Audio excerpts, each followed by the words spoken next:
Hey, greetings everyone. It's GleeCon. And I am stoked AH that you guys are here. Thanks for tuning in to another episode of Lore of Warcraft. A long and winding journey through everything World of Warcraft related. So we covered chronologically in terms of game timeline, not release date. I've tried to cover every single thing in the game leading up until Classic, and I'm going to continue that journey. Classic, of course, hits us with a snag because it is a massive multiplayer online game. Massively. It is a huge game, and we sunk about a year and a half into a failed endeavor where I realized it was increasingly time consuming. I was making more content. I was spending more time off the records than on the records. So we've rebooted that, and we're catching up on my trial run that I do. I'm actually right there, pretty much where we left off, probably a little bit further, all told. And we're getting there. Barrens is a long zone, which is what we've been doing. We finished Wailing Caverns. We're set up to do Shadowfang Keep very soon, but we probably have one more episode where we run around through the Barrens and wrap up the quests that are appropriate for the level with Gleek and Soul, our Tauren Shaman. So stay a while. Listen. I apologize for the quality of my voice today. I'm drinking some hot coffee. It is gotta have a shout out. I'm not getting I don't get sponsorship from anyone or anything, but gotta give it up to old Barney's Coffee. It is a delight. It's a delicious. Let's take a look and see if Old Harvester popped up for us this morning. Wouldn't that be like a Christmas? But oh my goodness. So Barney's Coffee, I've always been someone that just drinks. I talked about this on the last podcast. Or not podcast, whatever you want to call this, YouTube show. I always have been someone that drinks black, no cream, no sugar coffee. And that was ever since I started making it a concerted attempt to become a coffee drinker, probably middle school, 14, somewhere around there. And I thought it would be cool. Very, I don't know, it went in my mind some sort of artistic type might be when I went off to college. I also mentioned I wanted to wear, I grew my beard long, and I would wear kind of those Irish style cabbie hats. I don't know what they're called. I still have a lot of them. I pull it off, at least in my own mind. And that was about the time I started drinking black. I mean, throughout those years, I drank my coffee black. When I would go to a pub in my college days, I would try to drink, stiff, straight drinks. And it was a real clinic I put myself through to make those things my exclusive drinks of choice. And here I am in middle age, deep in middle age, covered in gray hairs. And that's all. I can't stand anything else. That's how I forced my palate to conform to that, and I couldn't have it any other way now. And I wonder what other people's experiences with that are. I wonder people who just, like myself, I like to drink just a straight gin and tonic or a straight gin martini, maybe a little dirty, but or if I do drink whiskey, I do like a rock. But any of those kind of things, or people that drink black coffee, no cream, no sugar, the Harvester has eluded us. I'm deciding to take our behind. I did actually get online and check a few times yesterday. I did pop on whenever I could. I think around 3 to 4 times I popped on and just gave it a gander, but never in an off-peak hour. So we shall see. We're getting close to really needing that. I've decided I'm going to go down here and we're going to do the Revenge of Gann, even though you could accomplish that at the same time you did Tears of the Kingdom. Tears of the Kingdom. The Tear of the Moons. I've decided to bugger off and do Revenge of Gann earlier because it's technically a 26. You know what? No, I'm not. I'm taking it back. We're going to save that. Well, I'm very torn. I'm very torn because if you look at our sheet for the Barrens, I had a reboot in the middle of the night. We have Revenge of Gann, and that's our cutoff. We technically need to do both, but the Tear of the Moons is... Alright, fine. We're going to do it. So this is going to be a two-parter. The second part's pretty quick.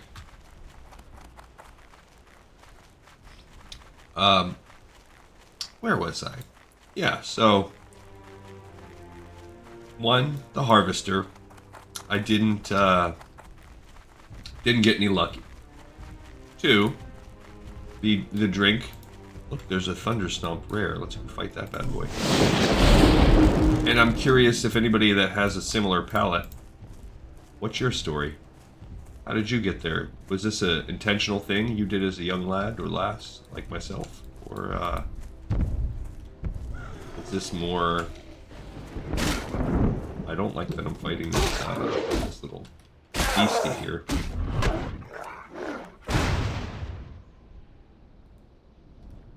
Let's drop the old totems down. Might as well at least do that. We're getting serious about this.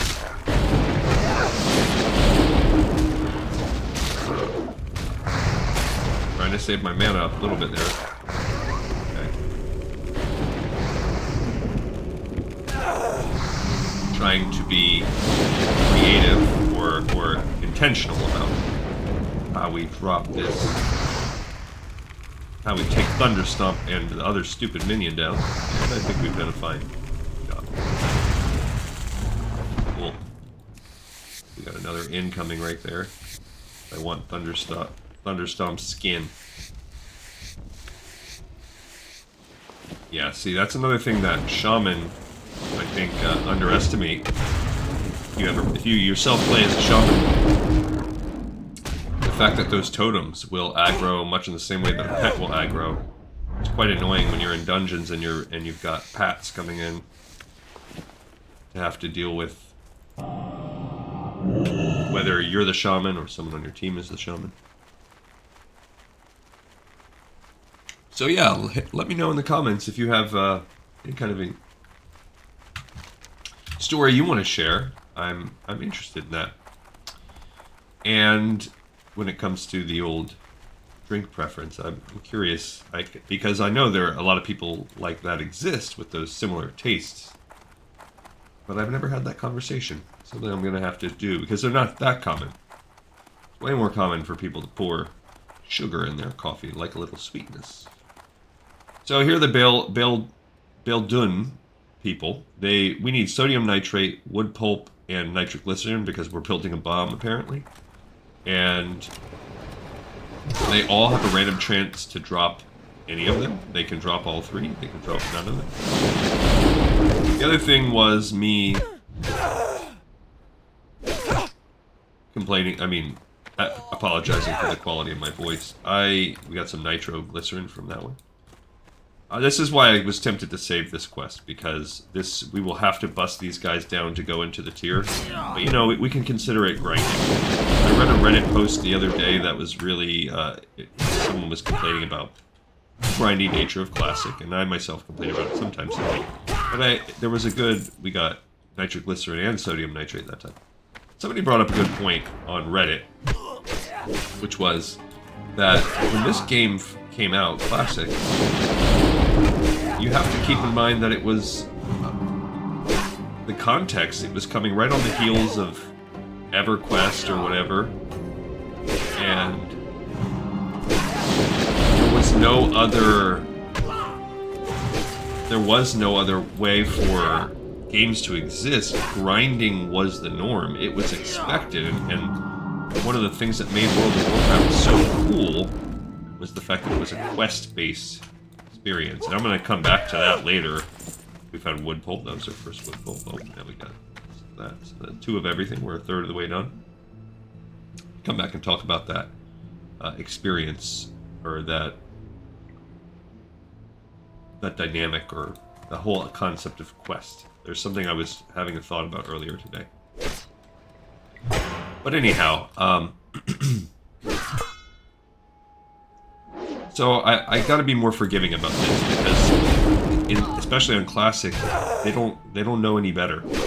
They are creating this new world, which is awesome, which is why this game is so popular. They've leaned so heavily into the quest.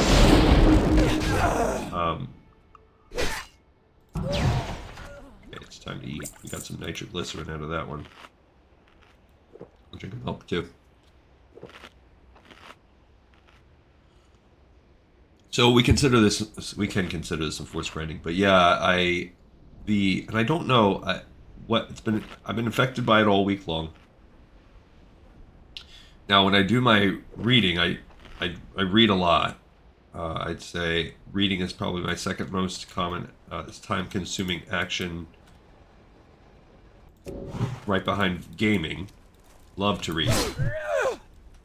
I watch very little television unless it's at the end of the night with my wife. Sometimes that's our activity that we choose. But other than that, I don't. I'm either gaming or I'm reading if I'm having free time, or whatever my other hobbies. Sure, I got one of each on that one. That was a nice drop. Spending time with my family, teaching my son the ways of math, dadding it up, playing with the dog, all the little normal things. But I definitely enjoy reading. But I have this habit, and I've had it, I don't know, for probably close to 15 years. I don't remember when or why I started this, but there were about 15, 20 years ago, I used to run a bookstore, and it was just a side gig when I was kind of trying to determine what path I was going to go down in life. When my college studies, as is probably an all too often case, turned out to have been pointless, and I had wasted 5 years of my life at the time, so I thought. I mean, it's all relative. It's all about the experiences you get, really. That's a big part of what you're paying for in college when you're young. You're either paying for a piece of paper that allows you to have a job, or you're paying for the experiences and the connections. And that absolutely has value. But when I was not sure what I was going to be doing with my life, I decided there was an advert, and I helped this old woman who had a bookstore that wanted to go retire but wanted to keep the book open. I said, "Hey, move, go do your thing, and I will, I'll do it all. I'll run the store, I'll do the books, I'll send it in, and do the inventory." And so I ran a bookstore for a while, and I believe it was during that period when I started going to these book shows, and I started reading a lot of advanced readers and stuff like that I got into. I don't remember exactly why, but I decided that reading, because I used to always be a voracious reader, but I decided it wasn't enough just to read, that I needed to also read out loud. So from that point forward, any time I read out loud. Every once in a while, I consider it a much more leisurely activity to read. And for me, I think I felt like it's like when I was in college, it doesn't matter how I felt about the subject or what grasp I had when I was in a class, I would always write down everything that the professor would say. I would always take copious notes. And 9 times out of 10, unless it was maybe a math class where you need to know the formulas and you got to study for those kind of things, I would never look at these notes again. So, but I felt like there was value in it because I personally noticed I would retain a lot more information when I wrote down by hand everything the professor said. So it worked for me. So similarly, I found that and this is, I think, common for a lot of people, when you're reading, and you're, just in your mind, doing your thing, a lot of the times we'll find ourselves, Or it's like when you're driving home and you just look up and you're like, oh man, how the heck did I get here? I don't even remember driving home. Same kind of thing. When I'm reading, all of a sudden I might be 1 to 2 pages further on, and I'm like, I just read 1 to 2 pages of that, and I have absolutely no recollection of anything I read. So I felt like it really, really, really cut down on that. And all of us, we were having such great drops, and all of a sudden, nothing. There's another dig rat. I also felt like it helped me with my oration skills, my enunciation. It helped me with stamina. A big part of my job used to be talking at length. Like, so now not so much. I'm a lot more on the computer, but there still comes points where I have to do presentations and stuff like that. But anyway, it helped me with my stamina. All that stuff. We're getting a little bit knocked out on resources here. And I'm annoyed. We just need 1 nitroglycerine and 1 sodium nitrate. And I'm in need of, I can't, if she runs off, there you go, I gotta save a frost shock. Okay, we're down to just needing 1. Oh, I forgot I have that root. There's roots in there. I'm gonna be eating those bad boys. Do that next. So, I bring all of that up because that's how I first noticed it. Right now I've been reading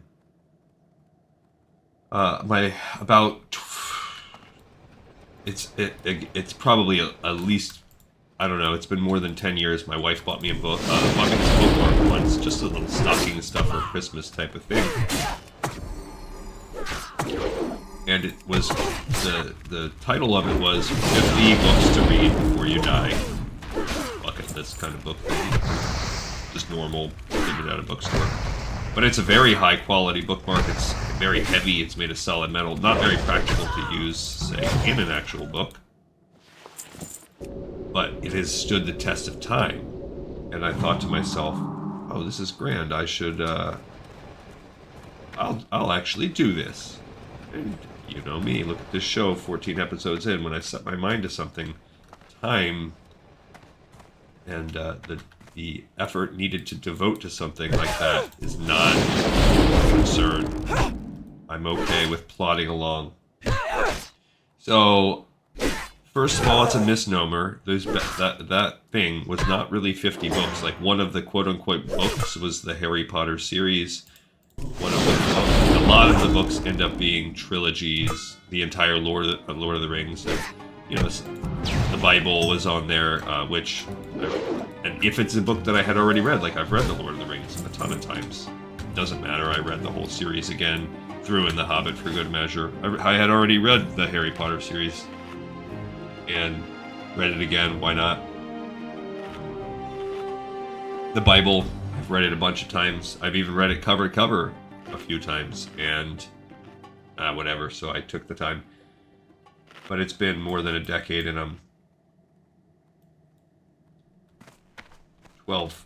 I'm like 3/4. I'm about 35 to 40 books done. So maybe I'll finish it one day. I have no idea. I mean, there's some long ones in there, like use this gets out of the inventory, like Ulysses. Ulysses, great book, love it. It was very interesting, very long, dense read. So a lot of, and some things I discovered where I'm like, wow, I never, like the Golden Compass, which they recently made a show. Okay, we got her done. Don't know that these people are dead. I think this is the way out. So it's been interesting, but there's a lot of things I would never have read in my own I would have never selected it on my own. Like a lot of Jane Austen, Jane Eyre kind of stuff like that, which Never would have. See that fast ghost wolf? That's useful. Now Tear of the Moon's down there is really where it's at. We should have put those together. But now look, we've created a banger of a situation where we're going to level up, and now we're not too far behind our Lee Contessa. We're going to catch her up. And also remember, my goal is level 39. That's a big milestone for us. Let's talk to old Gann before I get into why I said I walk that. this road alone, seeking ways to defend my honor and rid this land of our enemies. What can I do for you, adventurer? I see you are back, bleak and soul.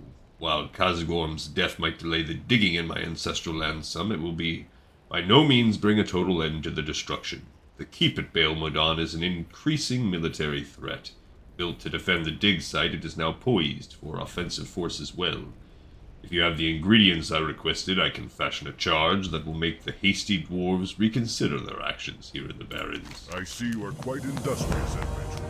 No doubt we shall soon have a fitting surprise for those following Kazgorm's plans, it should be no problem to fashion an explosive charge. Ah, there we go. Now, adventurer, I am going to entrust you with a special task.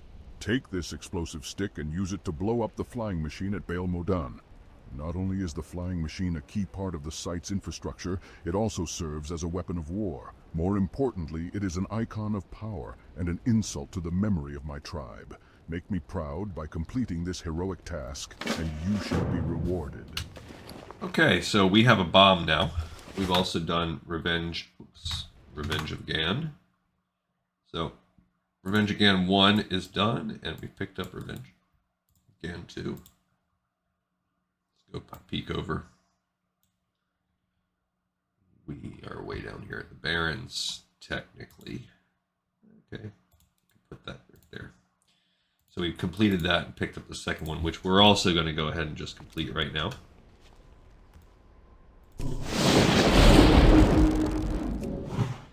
So now he wants us. We've gotten everything from the dwarves to build a bomb, and for whatever reason, he's honed in on the flying machine.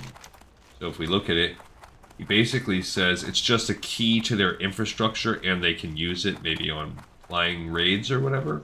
And it's this icon and a symbol, their picture. Their plane. So where that's going to go? It's right here. This is a quickie. So we did the long one, and then the Tear of the Moon. Like I said, that's a finale quest in the area. That's tough. 29 would be great if we can hit 29, but I don't think that's going to happen. Look, somebody must have just done it. There was that troll, because there's normally all kinds of guys up there, including one named dwarf, and we didn't have to kill him. So blew up the plane. Nice, easy peasy quest XP for us. I might as well hit that up on the spreadsheet. So the books, and I have, with all the systems I do, I usually am reading a lot of different books at once. So the books that I have been reading, the one from that list is the H.G. Wells. It's an H.G. Wells compilation. You have done well, adventurer. May you be revered in Thunderbluff as a defender of sacred Tauren lands and a champion of the lost tribe. So we will replace the Ring of Scorn, which has the negative to spirit, and so that's essentially a +6 bonus to spirit, and then we're trading 4 stam for 3 intellect. But remember, we're going best in slot with this character. Excuse me. That's good, another ring, and now we can go. Yeah, I doubt Harvester's there. We'll take one more swing through Harvester Town, and then we will go. We need to pick up Owatanka on the way, and we'll turn in a bunch of the ones that we have before we go running off. The Harvester is the one that we will leave in the dust. I will keep.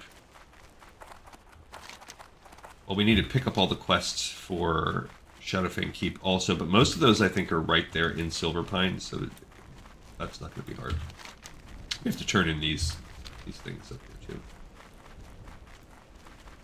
So that H.G. Wells, and when I do my reading, as you know, when I do the books on this channel, so check those out. If you've never seen the book portions, this is a lot of the subscribers that I have. I gain those because they like the books, and they really don't care for this, and that's just grand. I don't mind either way. But if you're ever into like an audiobook type format, I do a lot, and while there are probably a lot of those that do them better than I, at least you get a consistent voice, a consistent narrative voice. I also do a little bit of discussion, and sometimes I'll break flow and break the immersion to discuss something that particularly makes me think. So some people might like that, and some people might really dislike it and wish I didn't do it, and you can't please everybody. But if that sounds like something you might like, there are a ton of books. A lot of the earlier episodes, I've got hundreds and hundreds of episodes that are reading books, and some of them you can't find in audio format. I know there's at least 1 to 2 books that are very difficult, if not impossible, to find in an audiobook form other than me. So there's that out there, and especially if you start considering some of the art books, a lot of those you can't even find. Or the Dungeons and Dragons books, you're not finding those. You're not finding those in audiobook form. You can find them in PDF, but they're boring. A lot of them, we did not read those verbatim. A lot of them we just covered because they're very, very, very long. So when I'm doing these voices, I've got that, and then I've also been reading for pleasure all of the Terry Pratchett Discworld books. So that's kind of my main. There's 100 or so books in that, if you count all his side stuff.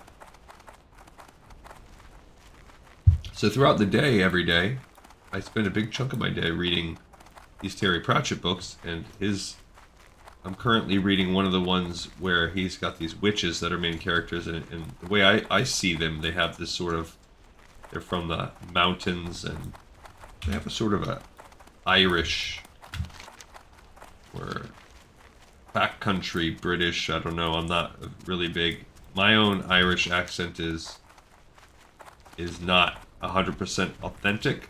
It's kind of like when you hear like a Brit or an Irish person, more likely like a British person, doing an American accent. It's like it doesn't sound bad, but there's just something off, and that's kind of how I liken myself when I do my Irish. My other accents are worse, but Irish is one that I've got a pretty good handle on, in my opinion. I work on them. It's something fun I like to do, work on my accents. It's another reason why I read out loud.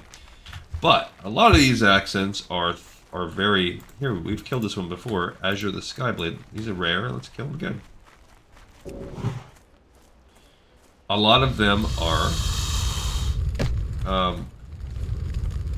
why is she running off? Yeah, I'm trying to get away so I can plop my totems down. I don't even want to set fire to them. Come on, come back.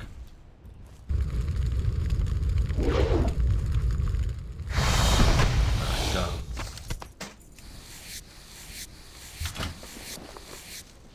So this gave us a male bracer. Yuck. Alright, back to hunting Owatanka. Anyway, so point of all this is, I've got a lot of heavy accents. A lot of the characters in that are old. It's a lot of throat work. Yep, that's a clip you can... I'm doing a lot of throat work lately. So, this all goes back to the coffee, beginning of the episode. I've been worried because my throat has been irritated, and I don't know if it's, I wasn't sure, is it because of all of the throat work that I've been doing? Or is it allergies? There's a lot of, summer blooms are happening right now. Also, sometimes the rain, there's been a lot of storms that can stir it up. So is that a factor? Is it... I think I need to look up Owatanka, maybe, because he's clearly there. There's a photo, but I'm pretty sure Owatanka is not Hakoto. Alright, let's look up Owatanka. Or, heaven forbid, have I been getting sick. So, yeah, he can appear on both sides of the road, as you can see there. So, beneath Camp Tarajo, and he is a storm hide that is blue. So we're going to go look on the other side of the road too, and maybe I'll get lucky. Maybe that's why I couldn't find him last time. Maybe he was on this spawn portion. Like maybe in this area of field. So I don't know. I still don't have an answer to what that is. I don't know if I have a touch of something. I don't know if I have been... If it's allergies. Not sure if it's too much throat work. Can't answer that. But I woke up today and it was at a fierce level that I have not had all week. I thought I jinxed it. I was just telling my wife last night that this has been going on this week. And that I felt like maybe I would... There's Owatanka. So as you can see, don't listen to Questy. Questy's a liar. Look how far away we are from the point. There's got to be a better way. So, yeah, I had very intense sinus pressure. I had, there we got Owatanka's tail spike. A lot of congestion. When touched, sparks fly from the tail spike of Owatanka. So, let's turn that quest in. We picked up the Owatanka quest. It's a drop quest. Cool, now we have some turn-ins to do. It seems like, oh, we haven't really accomplished much on this episode, and that we didn't yesterday, but really, we have, because now we're on a massive run of turn-ins, and we are only about halfway through the episode, so we're going to have time. We do have to run up to the rune scroll up there, too. We've got all these turn-ins to do, and I think I'm going to hit Ratchet up, then fly to the crossroads, and then walk up. Maybe get Dig Rat Stew and then walk up there. Even though it's actually slightly closer to walk from Splinter Tree Post. If you make up the extra difference from flying, it's about a wash. It's not so bad with Ghostable form. For the ease of my spreadsheet, I'm going to turn in Owatanka first. Oh, there is a second Betrayal from Within. I believe we're going to have to bust that out as well, so that might actually get us a little bit first. So, first, Owatanka. Although we call this land the Barrens, to one who knows where to look, this place teems with life. Okay, Gleekan, so there is a new power behind your eyes. You have met with the mighty Owatanka, have you not? The thunder lizard Owatanka is called Blue Bolt by the Tauren, for within him resides a speed that belies his size. It is said that lightning struck Blue Bolt long ago, and fed from the sky's rage, the great beast's energy is without limit. May his energy flow through you, adventurer, for you now keep pace with Owatanka. And Washte Pawne. At your back. There is a new resolve within you, Gleekan, so a resolve born from pain. Are you burdened with the death of Washte Pawne? The Thunderhawk is a rare beast of the Barrens, and its death can portend great fortune or great doom. But Washte Pawne, called Spirit Biter in Torah, can bring neither or both. The pain you felt from hunting Spirit Biter is the pang all feel who make great gains at great costs. The sting you felt is the pain of regret. But I can see you have conquered this. You have learned that regret turns to wisdom, and that through pain one gains strength. You have learned much, adventurer. Dang. Dropping deep life lessons here on the World of Warcraft front. That is quite a... What brings you here? Quite a take. Goodbye. I like that. How may I aid you? Something I should probably apply to my regular life. We have learned that our mistakes cause regret. Sure, no newsflash there. And that these regrets turn to wisdom. So there's a point behind all of it. I freaking like that a lot. It's pretty nice. Pretty nice sentiment there. I don't know when the last time we have... Oh, crap. We need that. That was a quest item. That's what I said before. You can accidentally... I was just cleaning up a little bit. I didn't mean to sell quest items over here. Alright, so let's go... Let's mark those off real quick. Owatanka's done, as is Washte Pawne. I don't even... We picked up Washte Pawne so long ago, I don't even remember when we got it. Dang that harvester. Dang you, harvester. Did I forget to mark that we had Washte Pawne? This looks like way... No. Somewhere it should have been here. That was one of the... We picked that quest up. I wonder if it was like right around here. I think so. I think I forgot. No, we got it right there. Okay. Cool. Alright, let's do the weapons. He opens up another quest for us too, which we're not going to pick up quite yet. This is a quest that will take us... Speak, friend. Go forth to victory. I too have doubts that the pathetic Quillboars could attain any level of skill in the area of smithing, but I do as the war chief commands, and I shall learn what I can about the Razormane tribe. I've had more menial tasks, and I do so willingly if it aids the Orc people. Excellent, excellent specimens indeed. The Quillboar are further along than I had expected. Here, adventurer, take this and get out of my way. I'd better take a closer look at these weapons. We may have underestimated our enemy, and that's the kind of mistake we can't afford to make.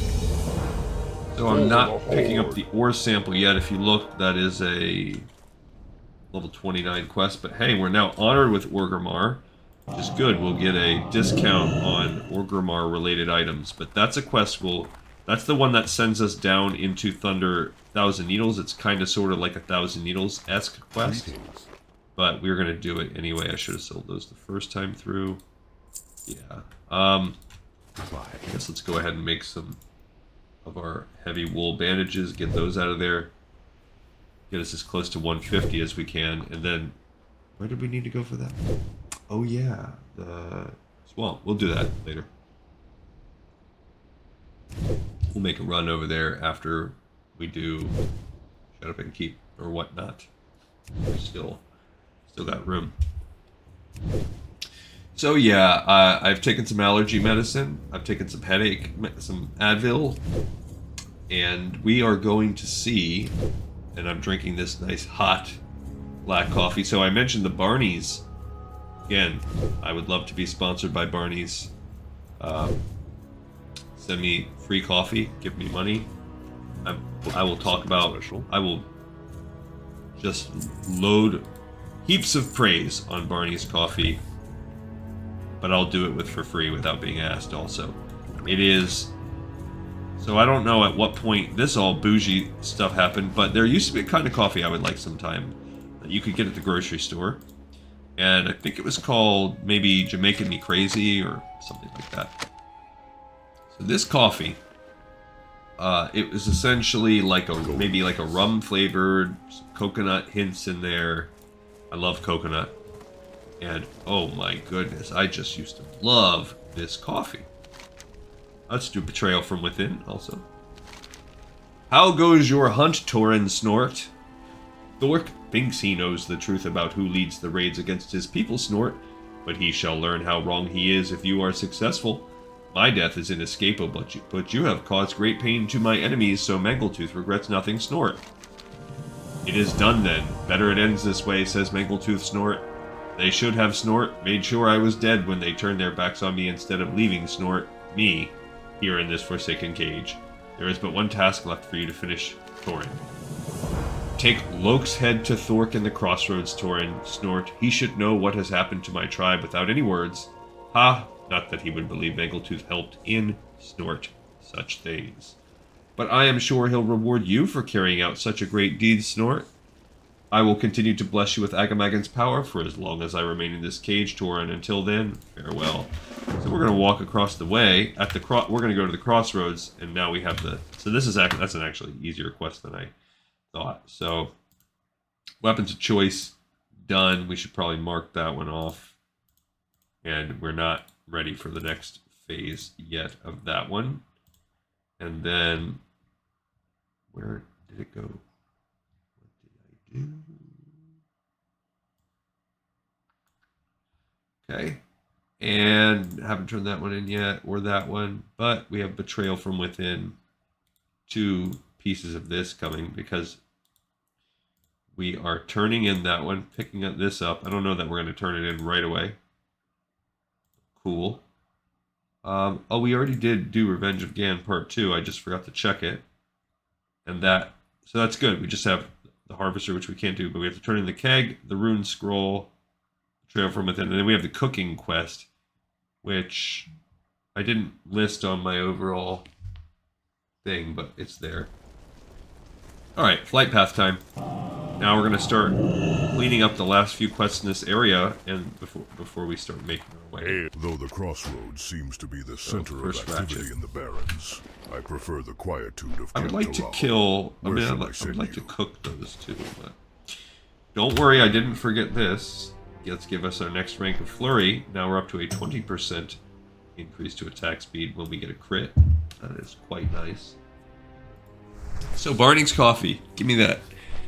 Well, I don't know what happened, but it might not even been Barney's with the Jamaican me crazy. That's how I got, that's the origin story of how I got into these flavored coffees. So it's kind of a cheat in terms of, as I've gotten older, this black coffee that I say I love so much, kind of cheated now because I would drink that from time to time, or there was one that was by Barney's called Santa's White Christmas. It is a caramel... I don't remember what the other flavors are that they mix in there. It's light on the caramel. But this is all just black coffee grounds. I guess they soak the beans in this stuff. I don't freaking know how it goes. Maybe put some powder in there. I'm sure. When you look at the content, sugar-wise or whatever, it still has like nothing. If you drink it black, it's 2 calories for a cup of coffee or something ridiculous. So, that Santa's White Christmas was popular at the grocery store. So you could get that just in the grocery aisle. And there's 1 or 2 other flavors you could sometimes get to. And then sometimes they wouldn't have them. So, as we get more and more into the age of where you can just order anything online, at some point my wife had the bright idea, why don't we just order that? And then when we came, lo and behold, you open up the website, and they've just got buku flavors. So now I live this bougie coffee life where I will have 6 or 7 different bags of coffee in rotation, and I just pop a new one in the chamber every day. Full bags, not little pods, because my wife and I will put away a pot of coffee between the two of us show every day. Let's turn in Chen's empty keg. It's a repeatable, but we're not going to repeat it ever. Strength and honor. You working hard at finding those ingredients, Gleekan's hole? I knew you couldn't resist some of this brew. He's Come back possessed. again anytime you want some more, adventurer. Just bring me more of the ingredients I had you collect. Yikes. Alright, so this Trog brew he just made us, delish, increases your health but decreases your spirit. That's just not good. I can't imagine, other than maybe being a warrior, who would ever want that brew. Because I guess if you really just don't care. I'm selling it. Now the storm's... You know what? I'm getting rid of the storm stuff too. I'm just going to sit on that forever. The rest of this stuff is good. I'll keep the rest. Okay. Back on the flight.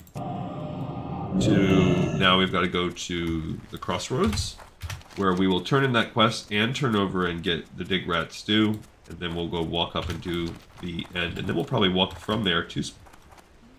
Talk to me. No, because then what we need to do is we have to start getting ourselves over to Shadowfang Keep. There's only 3 quests if you look at my quest walkthrough.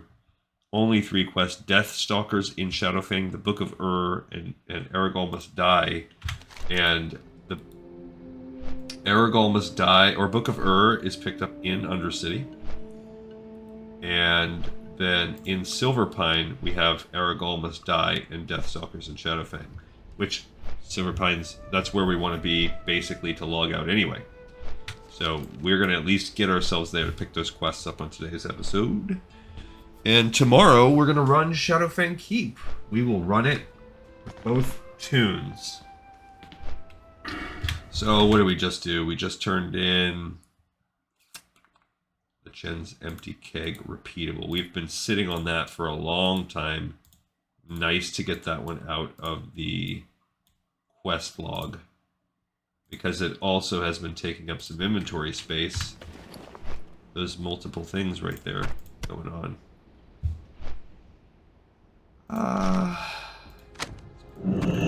Okay, so now we're gonna tell dude that we've killed this Quillboar. Welcome to the Crossroads, adventurer. My name is Thork. I lead the defenses here in the... No, that's too much gossip. For the Horde. Yes, what is it? You found the Razormane leader and killed him yourself, adventurer? Amazing. I am without words, but that does not mean I am without thanks. The people of the Crossroads would do well to respect your strength, I must admit. I thought the leader of these raids on our supply lines was another Quillboar. Thank you again, adventurer. So, we're getting closer and closer to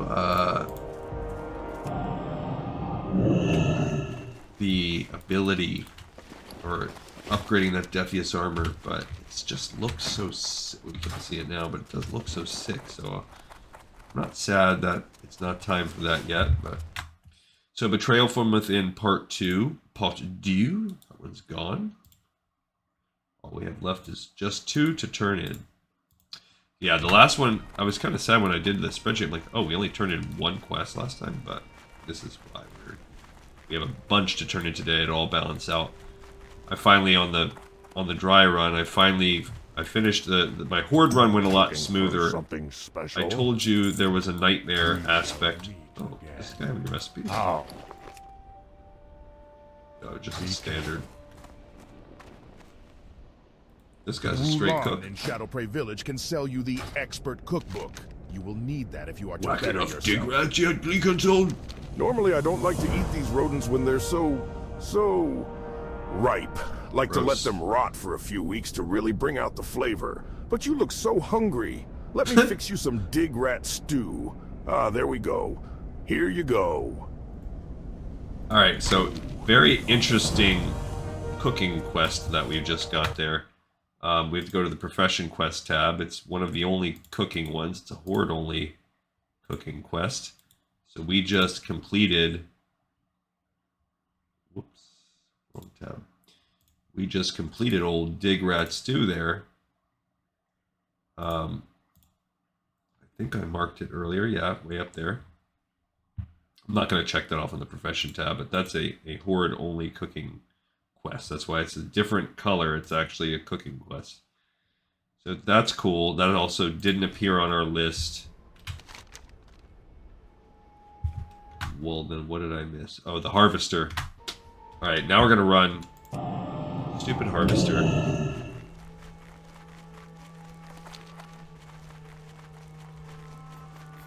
It is what it is on that Harvester. That one's just gonna get saved till after we do Shadowfang Keep.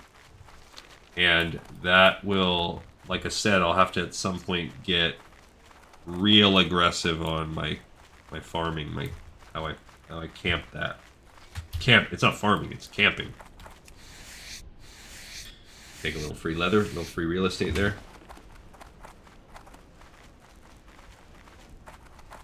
So great progress. We are pretty close to finishing the whole zone. All that's left is the camp on the Harvester, taking a breadcrumb over to near Ratchet, Mara and Skyseer to kill the last hunt, Isha Awak, going down into Thousand Needles to get the new ore sample. Hate that quest. Then Horde Presence is the elite quest that will find us at the top of Stone Talon Mountains. That's going to be annoying to get there. And then Melor Sends Word is a breadcrumb. I believe it's the breadcrumb that gives you the Hunt series in Thunder Bluff, like opens up, say, Steel Snap and some of the other ones. And then Tear of the Moons. So a lot of these will have us running around. Tear of the Moon, yeah, so that's... We're just going to be bouncing around and figuring out kind of how we're going to handle that. Malor Sends Word. We'll probably pick it up, get Mara and Skyseer, go over there, and do that part of the hunt. That'll be fine. Of course, we'll pop in on the Harvester where we can. I'm going to save the Tear of the Moons to just about last, and we're going to try our best when we make that run up there. We might be able to do... I can't remember which one. One of them is, even though it's a tougher elite quest, it's not too shabby. Oh, Digrat Stew. Let's learn that bad boy. Digrat Stew is kind of a weird recipe because anytime you get a recipe like that, that one only makes food that provides no buff, well, that's useless to me. I guess it could help you some, but all it's really doing is giving you something to do with Digrat meat. I mean, it's just weird. And the only place you can get Digrats, I believe, are that little spot. So it's just weird. It's almost like flavor for the... I guess you could live in a world where you farm Digrats, and then you use that to level up your cooking to a certain extent, but there's just so much other... Why not just farm the Thunder Lizards, you know? They're the same. Or fish. Get the catfish going. Oh, speaking of fishing... Oh yeah, you know we need to fish now. We're at 125. That is 50... That's level 25. We are 2 levels behind on our fishing. So we're going to do that on this episode too. You know what? We'll fish in Ashenvale since we're going to have to run up and there's like a river right there. We will do that because I was going to run us at the Splinter Tree post anyway. So we'll get some of our fishing done. We are still more than good on time. I'm not really that worried about this. So this is the Runed Scroll.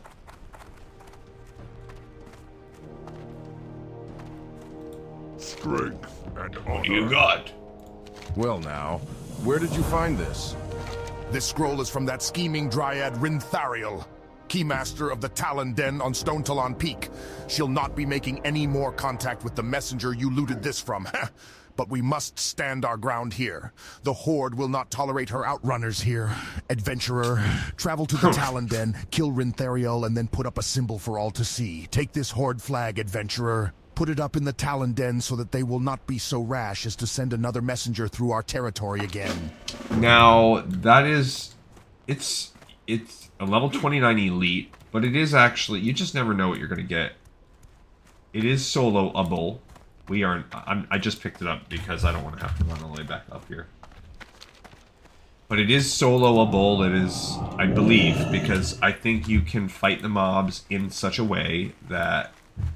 You look at us. We are halfway through between turning all these quests. We're halfway to 28. So maybe after we run Shadowfin Keep, there's a chance we're gonna hit 29 by the time we're done with all this, which is the goal. Because if we can hit 29, I'm trying to find me a fishing spot where I won't aggro these guys. 25 and 27. It would just be good for us, because then we can, in leaving the zone, we will... that means we're a little bit low. This is why we gotta fish. I don't even have any worms or anything. Now, I don't think you actually have to do anything with that flag. It says... in the the quest description, killer and plant the flag. I don't actually think you need to plant the flag, because if you look at the actual success requirements here, it just says kill Renthariel the Keymaster. I'm pretty sure when we go in there, even though we're killing elites, that, you know, it might be, I'm going to check and see how, if we're at like a 50-50 for fishing, okay, I'll keep it. But if it goes too long, we might fish inside. So far it's been okay. But fishing inside the Undercity, I think it might be a pinch better.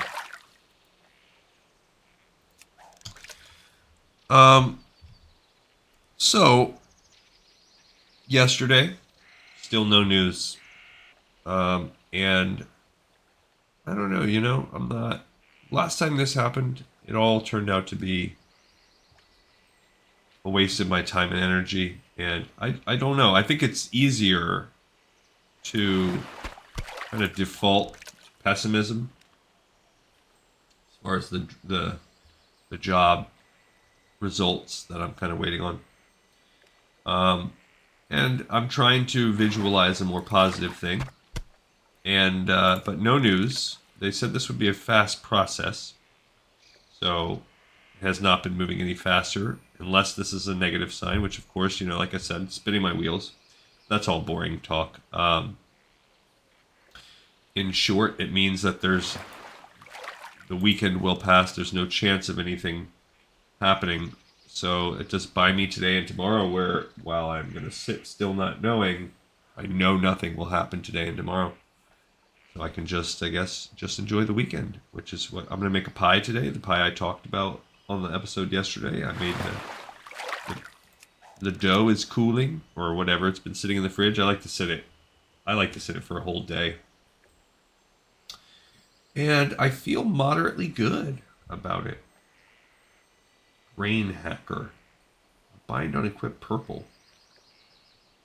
Chance on hit to wound and lower the intelligence.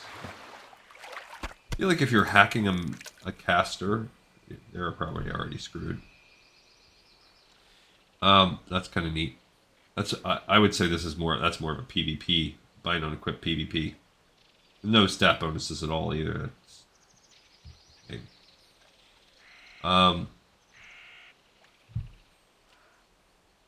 So nothing doing with that. And I'm trying to, you know, I'm doing my best to get a healthy, if it's all positive and it's all good, cool, go for it. If not, so I have this fantastic vacation coming up. By this time next week, you'll be on hiatus from me. It'll be a good 10, 11 days without an episode, so I apologize to the people that are used to having this as part of the daily life. Be my a little break. So that will begin. It is Saturday when I'm dropping this record. So starting next Saturday, there will be no episode that day, and yeah, it'll be, I believe, depends what time I get in. I can't remember if it's. I have to look at the schedule, but it's around 10 or 11 days. I'll be up in the mountains, hiking and relaxing and just eating, drinking, and being merry with my family. And I plan to do a lot of reading and partaking in satisfying foods and beverages, and mixing that up with probably a few solid days of hard physical exertion on some hikes. And I like that balance. If I had a perfect world, that's what I would do. I would live in a house with a fantastic view up on a mountain, and I would make records of World of Warcraft because I think it's that fun. I think I would do it even if I was already just set, and I would go into town, get food as needed. But I could live a pretty hermetic lifestyle, and I think I'd be okay if I had those things. Nice, moderate weather, and I don't mind a winter. I don't mind the snow. I was listening to a podcast this morning, and That's kind of what I like to do when I do my daily ablutions. I like to run a podcast in the background. It helps me get my head in a good space for the day. But I was listening to one, and the person was talking about weather and how it winter can negatively affect you, and some people get depressed, and there's seasonal affective disorder or whatever, all that stuff. And he talked about, in the same kind of breath, how there is a school of psychology, and there's a psychologist who basically held the belief that it is not the bad experiences in our life that scar us, it's a reaction to those experiences. So it explains why, two soldiers might go and experience the same visceral trauma, both maybe as perpetrators or on the other end, the receiving end. And one may come away with PTSD, or one may come away with psychological trauma, and one may not. Or why siblings in the same family that experience the same types of abuse from their parents, two siblings can come out of the same household. One may be having, suffering psychological trauma and issues from mental health issues, and one really not. Because it's not just about the experiences, it's about how you react to it. And so there is obviously truth behind when the sun goes down earlier and the weather is cold, and that you just have long periods of time of a kind of a bleakness or rain or whatever. But those things have never affected me negatively. I've lived in environments where there's snow or there's constant rain and bleakness pretty much year round. Like up in the Pacific Northwest, it's rainy and foggy and chilly 350 days out of the year. And I've been up in deep snow where you can't even go outside and walk down the block. You don't want to because it's negative 15 degrees. And I've lived in the South where you get beautiful weather year round, but it's hot, where you go outside in the summer and it's glaringly hot. It's oppressively hot. You feel it. You don't even want to step out of doors and leave the AC. And it's all about how you react to these things. So I like that. I like the idea of finding the beauty, because it's all, as the guy was saying on his podcast, it's all natural. This is all Mother Nature. This is the world that we live in. There's nothing inherently bad about it being 110 degrees outside in the middle of summer and not a cloud in the sky and not a shadow to hide under.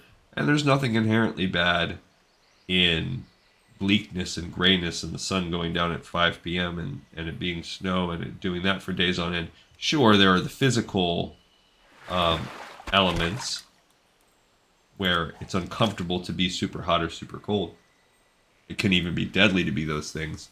But the psychological elements, we really do have. There are, not going to say that we can control our own psychology, because I'm not trying to dismiss people that have any kind of mental health issues, but there are definitely things that you can do, you can work on. There's, whether you consider it a form of self-therapy or not, there are definitely mindfulness, being intentional about appreciating all of the seasons. So the reason why I went down that road is because I thought about this perfect world where I'm living in a cabin or living in a small house on the top of a mountain, or really any kind of house. It can be a big house, sure, why not? If I've got the money to maintain it. And it wouldn't scare me to be locked up in there in the snow. I just think that is I would still need to be creatively productive. So if it was something like this, fine. If I got whatever, it might be reading, writing, learning how to play the freaking flugelhorn. I don't know.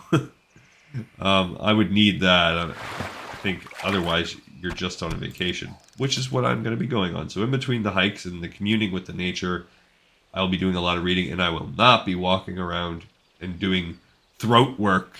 That's not going to happen. In this type of situation, I will get a few books that have been sitting in my backlog for a while. I really like a guy named Murakami. Real kind of a cerebral Japanese writer. Writes some interesting fiction that has some disturbing to some elements and some light fantasy sci-fi kind of things. But I just really like the way that he turns a phrase, and I think he's a fantastic artist, a genius. So there we go. We're done with our fishing. We did it. We were not fishing without end. I was keeping a track on our... We had an end in sight. We have now caught up our fishing. So, I will be reading that. I'll bring a couple of his books up, 2 or 3 of those, and I'll probably crank those out while I sit and look over the valley, look over the lake. But I'll do some boating and some hiking and eat some food. I'm quite looking forward to it. And I thought to myself, okay, so there's a solid chance I will get the news, yay or nay, before I go on this trip, because the 4th of July is Thursday, and I would imagine everyone's taking a hiatus for 4th of July weekend. So I'm thinking Monday, Tuesday, or Wednesday I'm going to hear this, and that means I'm going to be going into my trip in one of 2 mind states, either a state of satisfaction, where I am happy that my talent has been appreciated and is now going to be rewarded with a higher position at my company. In which case, this trip will be a celebration, and that will be a little icing on the cake of an otherwise great trip.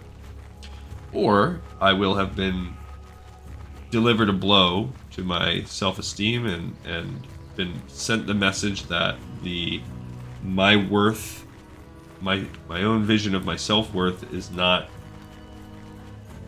doesn't match up with the worth that my company sees in me. And that happens as well. And that won't be the end of the world. And if that is the case, where would you like to fly to? Then I can use this trip. Oh, you know what? I don't even need to fly, because we need to go to Undercity. Let's just hearth there. So I didn't need to walk up here. It was kind of silly of me. Let's do some cooking while we're here. That's the one. We can actually play with all of our jobs a pinchy poo here. I don't know. I think we're low enough. Yeah, on leatherworking, we can make that work. First aid. First aid, we need to travel in 5 points to Brackenwall. There's no way around that.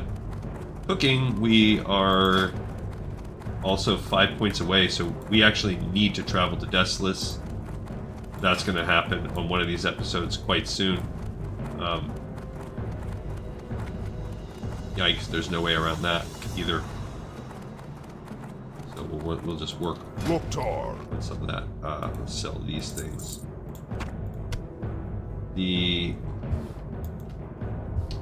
Where's the guy there? The supplier. Okay, so yeah, we can sell the mud snapper. That's not even worth our time to cook. Hot spices. So I'm going to buy this one first, because this would actually let me. I think that's what we've been eating, so I can replenish my stack of crispy lizard tail. And then, other than that, we're going to be sitting on those bristle whisker catfish. And look at us, of course, we're getting a 1-for-1. Of course. Right when I don't want it, we get a 100% level up rate. So I have 23 bristle whisker catfish I've got to sit on now. And I'm telling you, if you sit on catfish, it is stinky. Spirits be with you. So we have to do an emergency visit soon to Shadow Prey Village to learn the next rank of cooking. We will do that after we run Shadowfang Keep. I'm not going to do them at the same. Where's the leatherworking? I actually think I passed it. And then we're going to also make a run down to Undercity, we're getting close to the end of our level here. Alright, so first of all, can I make any stuff? Yeah, we can make a few medium leathers. We already have a little stacky poo there. Little stacky poo. I'm just going to keep the light hide scrap. I don't think I really need it. And what can we make? Well, I can make the dark leather cloak. That's 8 each. Shoulders require a medium hide, which that'd be great, because then that's only 4. I don't have the tail feathers. We don't have any more of those. That's 10 for the armor and light hide. Nope, that's 12. Pretty sure. Yeah, we're already wearing those. And we don't have those deviant scales. So, we are stuck making this cloak. Let's make 2 of them.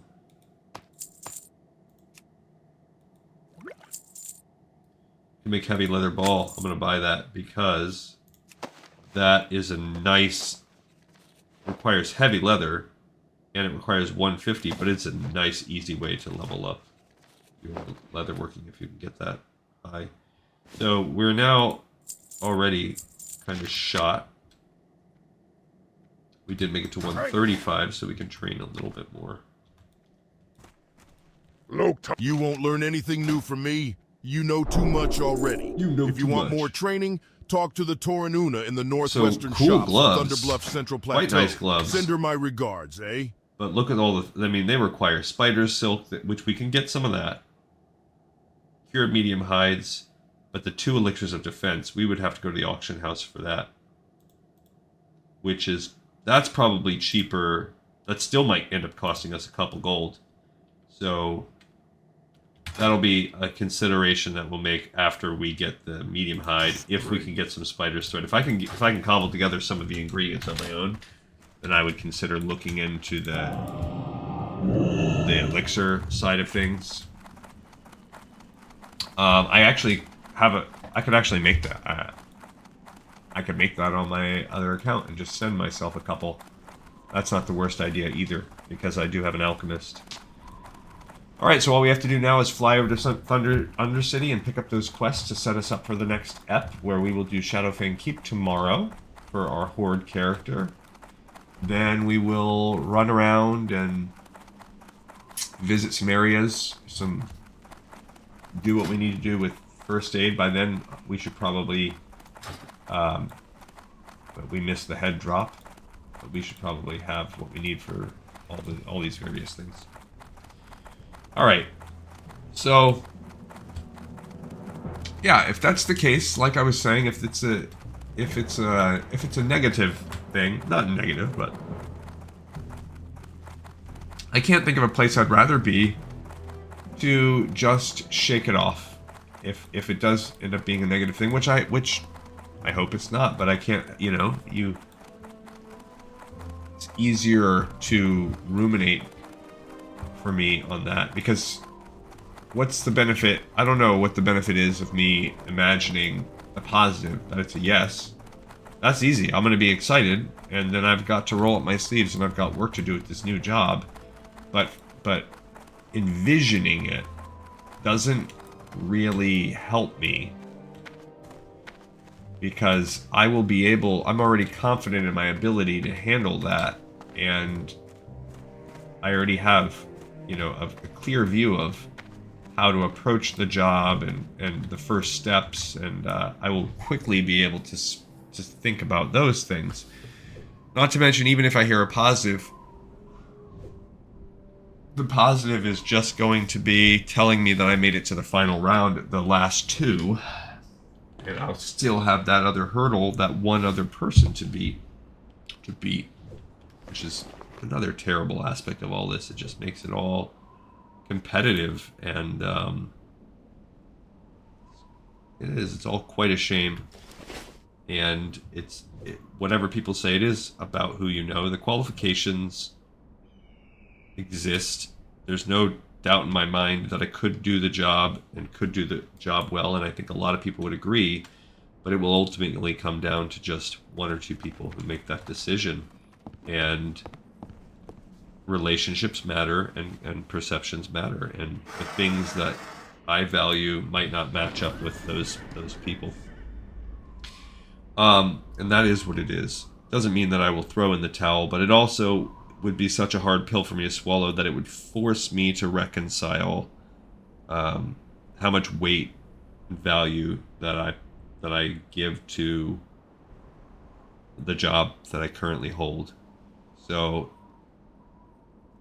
I think it would be like a cold splash of water in the face, in not a good way. It would make me have to assess that. Okay, multiple places have told me over the past few months, multiple different managers, companies, floors, departments, whatever, have told me, we don't agree with your assessment of yourself. We'd rather just keep you where you are. And that's the case. Then I need to have like a hard conversation with myself that maybe this isn't what it's all about for me. So I do have this show that I love to do, and here's where this all comes into. It's not just navel gazing or potential self-pity, because there is a benefit in me ruminating on the negativity, and that is it helps me get into a mental space to be ready to prepare. As long as I don't perseverate and I don't let it take over my entire life, where all I do is think about the negativity and I wring my hands, and there's some of that, but I'm trying to be better. But it allows me to kind of get to a mental state to prepare. And regardless of how it goes either way, what I would like to do is, I do like this show. Doing this brings me joy, and there's a ton of room for growth. Look, there's someone looking for a healer at Shadowfang Keep, but sorry guys, that's tomorrow. I could heal it for them, but we're not today. We're gonna do it tomorrow, as it's already getting kind of late, and I got in the afternoon and I've got things to do, work to do. But what I would like to do, and I don't know how soon I'm gonna do, but I'm sniffing that this might happen sort of semi-soon. So I've kicked around the idea of, and I might wait till we hit the 1,000 subscribers, and we can start getting some sponsors on that side of things, which we're getting there. We're about 3/4 of the way there, and it'll probably take us, a few more months to get there, but that's okay. That's just something that we shall deal with. And you never know, it might just take off. So I don't know that I'll wait all the way till the end. Again, it's going to all depend, but what I've thought about doing is opening up some other playlist. And I don't know, I would still do it through YouTube, or I would still make it as videos, but it would be not World of Warcraft related, and it would kind of be like a side thing, so it would not replace any of the records I do on this. These would be additional records, and they most likely would not appeal to all of the audience, and I've kind of pulled some other people talking about what other games or things that they want to see me play, and I've really kicked this one around a lot, where I've struggled to think of what other game would have a long track history, a lot of content. Those things appeal to me. That is also quite rich in its lore, not just rich in the lore kind of that you see, but also rich in the lore in the sense that maybe there's books written about it, and when you play the game itself, because that's one of the down things about Diablo. Diablo has, and that's one of the ones I talked about a pretty decent amount, Diablo has good lore, but man, when you are playing that game, the lore quickly takes a back seat. There's very little interaction with it. Here's our Book of Ur. Let's pick this quest up. Hello. Adventurer, Shadowfang Keep holds a book, the Book of Ur, which would be much prized in my collection. Was a great mage of Dalaran before the coming of the Scourge.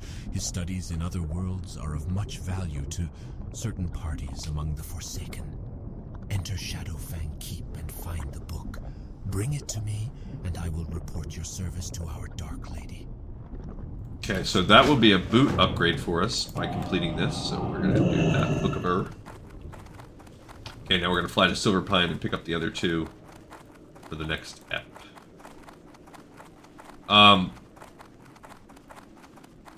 So, but yeah, and I agree. Even, like, it's just...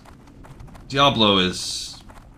I do like it. It is a fun game, but even in its current iteration, it's again, it's just all about the seasons. It's all about... And now that it's... I don't know if it's because they're owned by Activision or whatever now, but it's just all about the seasons. All about get everything done in time. The harlot, the swine, Kanata still lives. Thanks. Get ready, you know, get everything cranked out in time, which is okay. They give you ample time. They truly do. It's just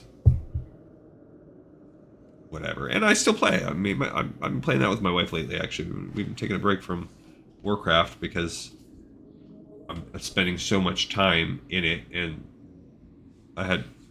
we've decided to take... She likes Diablo. It's a lot easier. It's much more brainless. Like, you can't screw up in the same way. I've thought about the Zelda series a lot. That's up there in my ranking because it checks a lot of those boxes, but the lore is often ambiguous, and I do like that, and that might be something I do in the future, but that one's also a little bit more of a pain because a lot of the games, what I would have to do is do records from the Switch onto the computer and use a lot of emulators and stuff like that. So, kind of in the background. That's just a thought, but it's not. I like it. I really like that one. I might hit that somewhere. I've been doing the Baldur's Gate series. I might add that one in. Right now I'm playing the original non-upgraded versions.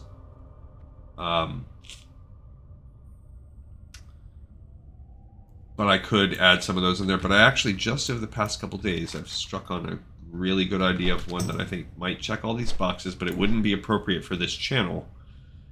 So what I would do is, if I added it on, maybe I would do a Patreon or something like that and add that in as someone that wanted to help me kick off this in a more serious direction. Is something I could do that could pay for itself. My real goal would be to make enough money off of this game, around $800 a month or so, to where I could pay to have...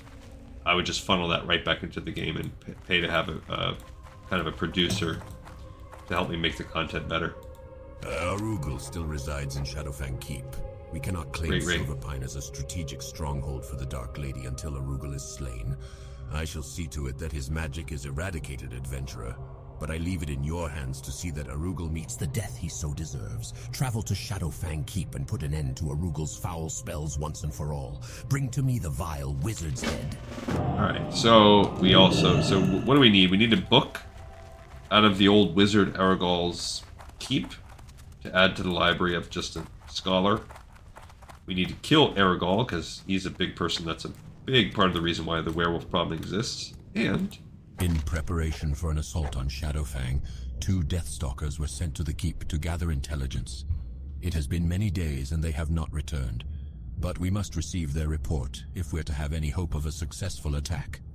So here is your task, adventurer. Go to Shadowfang Keep to the south and find the Deathstalkers Adamant and Vincent. Find them, and if they require aid, then give it. This mission is as dangerous as is it critical, adventurer. Do not fail. okay, so what do we do at the end there? We finished the runed scroll. We add that one in. I forgot to check that one off. You heard me talk, and you know, it's okay, right? It's gonna happen sometimes. This is all that we picked up.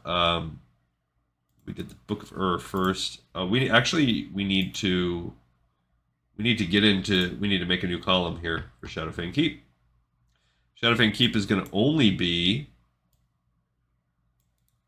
a...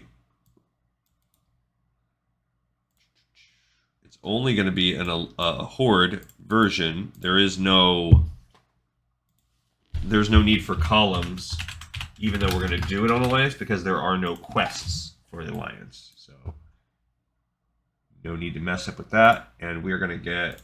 I guess I'll pick it up in the order that we really just did it. We did Book of first, and then Aragal Must Die. And followed by Deathstalkers in Shadowfang. So we did pick up all three. These are the only three quests. There's no little chains with them or anything like that. And we will turn them in and complete them. We'll complete the dungeon, and maybe we'll see how time goes. We might turn them in, or we might turn those in as we go to finish the Barrens. We're getting very, very close to. We'll finish the Barrens off, and then we'll come back as a kind of palate cleanser, and we'll do one more Shadowfang Keep with our Alliance. And I think this should all get done before the end of the week. We should be done, wrapped up with this and starting Stone Talon. All right, everybody. So we have another episode in the pipe 5x5 next time when we're walking around. Maybe not next one because we'll be in the dungeon, but the one after that, if I remember, we will. I'll tell you about the idea I've had for this potential Patreon-style alternate playthrough stuff, and talk about the game in specific.